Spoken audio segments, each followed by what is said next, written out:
I think it's fair to say that most people enjoy a good Italian meatball. And today we're gonna make them even better by adding 2 more ingredients to the standard recipe. So welcome to Linda's Home Kitchen and let's cook. So first we want to dice a medium onion in small pieces. You definitely don't want to end up with big chunks of onions in your meatball mix. A, because you don't want to end up with meatballs where the onions stick out the side or looking like a tumbleweed. And B, you don't want to bite into a meatball with a big chunk of onion in it. To dice the onion properly, simply cut the onion in half, make a couple horizontal slices, a couple vertical slices. So when you slice them from the top down, you end up with uniform small-sized onion pieces. And of course, in Italian meatballs, you need some garlic. We need 2 cloves here. Always helps to crush them first, makes them easier to work with, and also it activates the flavor in the garlic right away. We chop them finely, and then we put them in these cute little wooden bowls. And they were a gift from my brother-in-law, so thank you, Walter. Appreciate it. Next, we prepare our flat leaf parsley. Remove the leaves from the stems. And we want to end up with about a 1/4 cup of flat leaf parsley. And we chop them finely. Same principle, we don't want pieces of parsley that are too large when we put them in the meatball mix later on.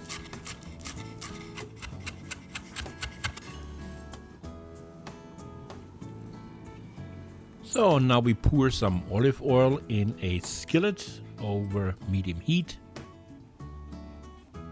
We add our onions to it and then we season it with a little bit of salt. And then we cook them for about 5 minutes until they're soft but not brown. Now we can add the garlic. And we add a pinch of pepper flakes, and then we cook it for 1 minute longer until the garlic is fragrant. So we now can put the onions aside to let them cool down, and we get ready for the meatball mix. We use 20 ounces of half ground pork and half ground beef. We add 2 eggs to the bowl.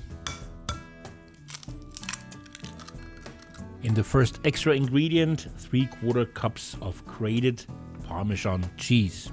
Now we add our parsley. Just make sure you save a little bit for the end when we decorate the plate. So now we add 1 cup of breadcrumbs and we season the meatball mix with salt and pepper.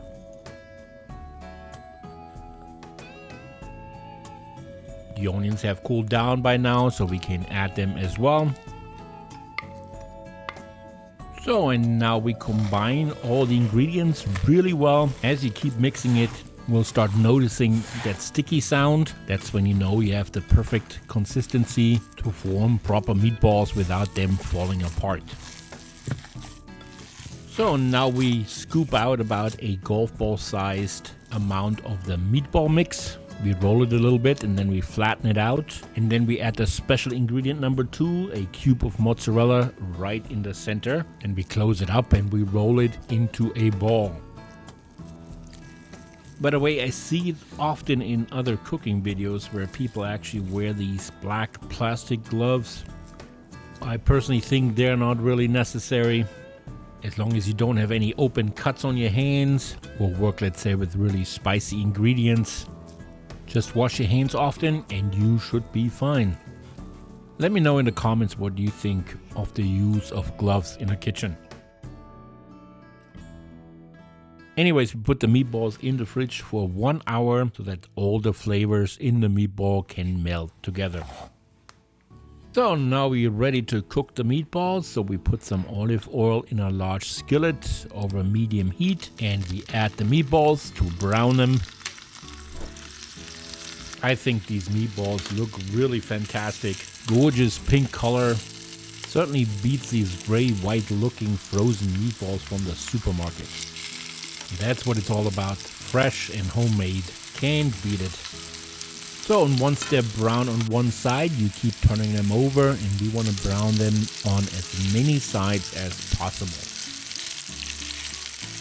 And by the way, for those of you who are new here, We are Linda and Stefan, German-American couple.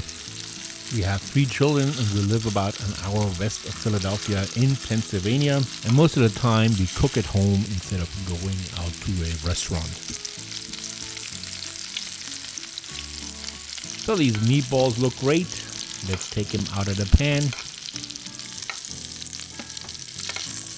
And we remove most of the fat before we add the meatballs back to the pan.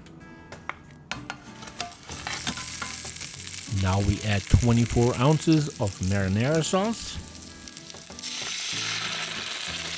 And then we add a little water to the jar, shake it a little bit, and pour that in the pan as well to thin out the sauce a little bit. And now we cover the pan and let it simmer on low for about 10 to 15 minutes until the meatballs are cooked all the way through. In the meantime, we can cook our spaghetti. I'm gonna make about 8 ounces. So the spaghetti are done and our meatballs are done as well. So we can take them off the stove and we are ready to plate it. First we add a nice serving of spaghetti to the plate. And then we top it off with the meatballs and a little bit of sauce.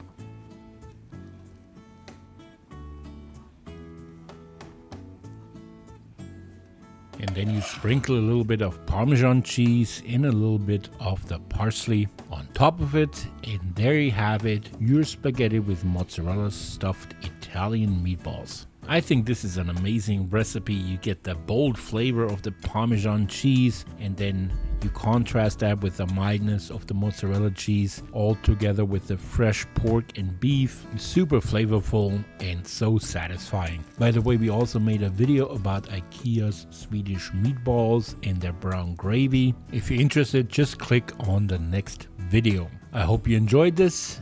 Don't forget to like and subscribe. Until next time, yours truly, Linda and Stefan.